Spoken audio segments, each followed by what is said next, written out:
Hey, it's Scott from FamilyWheels.ca with another car review for your growing family. And this week we are checking out the 2019 Mazda CX-3. And right out of the gate, I will say, I really like this car. I love the lines of it and the way that it looks. I love the blunted off kind of nose that it has. I love the colors that it's available in. And I really like the way that it drives. Plus, it comes with a ton of great options.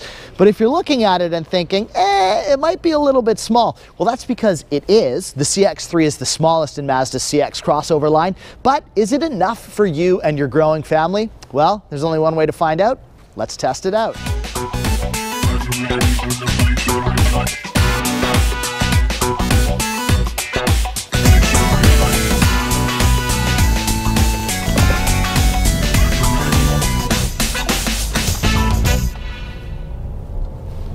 So Mazda launched the CX-3 just a couple of years ago, back in 2016. So it's another one of these models that just hasn't been on the market that long yet. And while the Mazda 3 is still the company's top selling car, the whole CX line has been gaining a lot of ground really fast. This is Mazda's crossover utility line. They're looking to strike a balance here between practicality, fun, and style. And honestly, I think they've done a pretty great job. The CX-3 is the smallest of the line, followed by the middle child, the CX-5, and the big brother, the CX-9. And while Mazda say that the two bigger models are directed towards working professionals and families who need that extra cargo space, the smallest of them, the CX-3, that's what we're in, is meant for the urban explorer, both in and out of the city. So if size and storage are what you need, those options are there for you. But this guy here is small and it's meant to be so. Now, like I was saying before, I really do like the looks of this car. I think parked or driving, it looks awesome. Now, this particular model that we're in is the GT, which means that it comes standard with these 18-inch rims that it has, which I think really set off the look. This sharp nose looks great too and lends itself to this crossover look that they're going for, while the car's stance keeps it looking aggressive, and options like LED exterior lighting come standard. It's clean without being boring and still a bit exciting without begging for people to look at it. To me, it's sportier looking than its bigger brother, the CX-5, which clearly falls on the SUV side of the line, but it's more utilitarian looking than the subcompact Mazda 3, which clearly falls into that small car category. Mazda's done a really great job of finding the balance here and hitting the bullseye in that subcompact crossover market with the CX-3. The CX-3 comes in a few different trims. They all have the same power. It's between 146 and 148 horse and 146 pound-feet of torque from a 2-liter 4-cylinder engine, which puts it ahead of its main competitor. That's the Honda HR-V. It comes in at 141 horse and 127 pound-feet, but the CX falls behind the fully optioned Hyundai Kona, which gets you 175 horse and 195 pound-feet. In the base trim, you can get a 6-speed manual here in the CX-3, which I think is great. And of course, if you option it up, you get a 6-speed auto. And in the GT, like we're driving, you get paddle shifters too. All-wheel drive is available on all of the trims, but it comes standard on the GT. And all the trims also come with Mazda's G-vectoring control system, which is supposed to make handling and performance and comfort better for both the driver and the passenger. What it does is it reads your inputs through the steering wheel and the pedals, as well as reads the road conditions, and then it adjusts the car's output, either through higher torque or horsepower, or it lowers things down. And the idea is that, yeah, it just makes the ride and the handling that much better. Now, I'm not a professional driver, but word around the industry is that it really does work and you can feel a difference. And I think I can feel it when I'm driving. Other stuff that you get standard includes Apple CarPlay and Android Auto, though if you bought this car in early 2018, you didn't get those things, but you could take it into the dealership to get it retrofitted. Keyless entry is here too, and the key is small. It's worth mentioning. I like that. This guy is slim and trim. It just opens the car up and does basically what you need it to do. You also get a rear view camera standard as well. Step up from there and you get options like Napa leather, that aforementioned 18-inch wheels, heated seats, steering wheel and mirrors, navigation, and again, only in the GT, a Bose premium sound system, which is really great, and we'll talk more about that in a bit.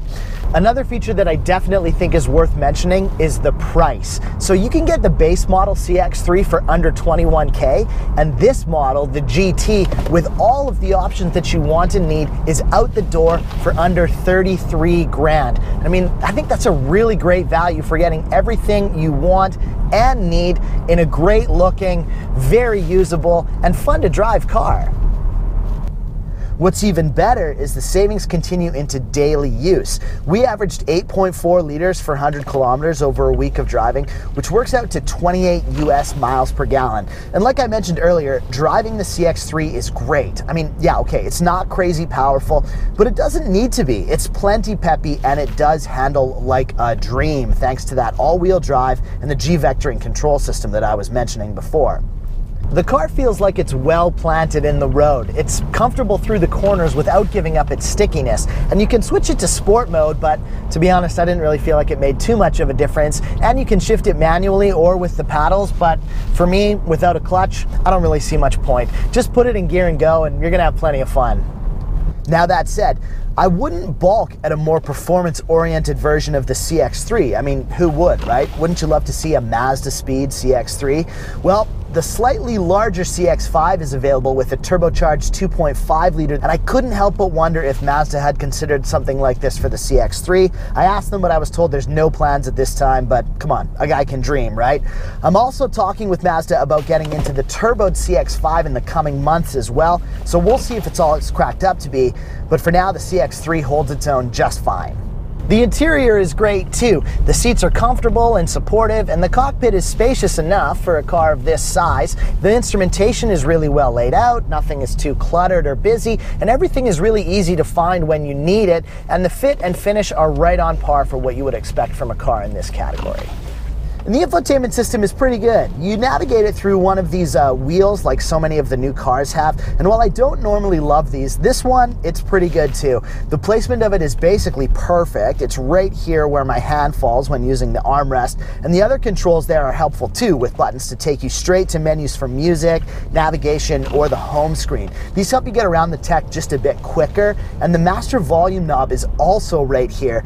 And while it might seem like a strange place to put it, it's actually perfect, and I never found it to be out of reach or awkward to use. I got used to all these controls really quickly and really easily. They're nice and easy to find and just work well, and of course they're all available on the steering wheel as well if that's what you would prefer, and also the stereo in this thing sounds great.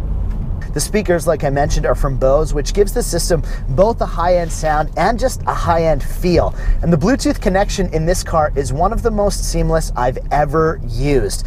These things can tend to be finicky, but not this one. Like, basically, I connected my phone once I got the car for the first time, and it's never missed a beat since. And of course, like I mentioned, both Android Auto and Apple CarPlay are available options. All in all, it's a pretty great interior that adds to the overall driving experience of the car, but there are a couple of things about it that bugged me. For example, the heads-up display. Now, you might love these things, but for me, I'm just not a fan of them. I find them more of a distraction than anything else, and I was a bit disappointed to find out that you couldn't turn this feature off in the CX-3. Like, you can go in manually and turn off the readouts on it, but the screen stays up. I couldn't find a way to get it to fold back down or drop back down into the dashboard, so that was a bit disappointing. And when cycling through my favorite presets on the radio, that's where I found the system to get a little bit laggy. Like, the display where it tells you what you're listening to was often a couple of seconds behind what I was actually hearing through the speakers. And I do have to talk about this center console. The armrest position is good, but it's what's under it that bothers me. The storage compartment here is just wide open, and not that you should be keeping anything valuable in your car anyway, but you certainly can't hide anything in here. And the cup holders, I'm sorry, they're terrible. I'll give them points for the idea. It's this kind of modular space where you can fold out the cup holders or remove them if need be, like they were trying to make the space more functional if you want to use it for something other than beverage containers. But when you do put a cup in here, it just doesn't feel secure at all. I mean, yeah, there are cup holders in the door, but who uses those, right? Okay, moving on, rear-facing car seat test. Yeah, it's not great. About 25 inches from the back of the front seat to the glove box, but again, it's a small car, so I think you need to temper your expectations accordingly. Without a car seat in the back though, not bad at all. Plenty enough leg room, both front and back, with the front seat set right in the middle of the track. When you first look at the space behind the rear seat, it looks pretty small, and I was doubtful that we'd be able to get everything in there for our standardized trunk test. And again, we're talking about a stroller, a camera bag, diaper bag, 2 bags of groceries, and a soccer ball. But once I removed the rear shelf, I was surprised at how well everything fit. Behind the second row, you'll find 408 liters of space in the GT, which is a bit less than the lower trims. They have 452 liters. You fold those seats down and the GT goes all the way up to 1,484 liters, and in lower trims you get 1,528 liters of space. Now that's a little less spacious than some of its competitors like the Jeep Renegade, the Nissan Rogue, or the Subaru Crosstrek. They have a tad more space, but like I was saying before, to me, those vehicles all seem to fall a little more on the SUV side of the line, and for that same reason, I would venture they're probably a tad less fun to drive as well. And it's also worth noting that the back seats in the CX-3 fold basically flat, so again, really smart and usable space. So lots to like about Mazda's littlest crossover here. It's fun, I think it looks great, and it provides enough utility for you to do almost anything you need, and above all, the price is right. So is the Mazda CX-3 the right car for your growing family? Well, if you value things like a good value, reliable tech, a good looking car, and having a fun daily driver, and you don't need a ton of space day to day, I think it's a really great choice. Until next time, for FamilyWheels.ca, I'm Scott.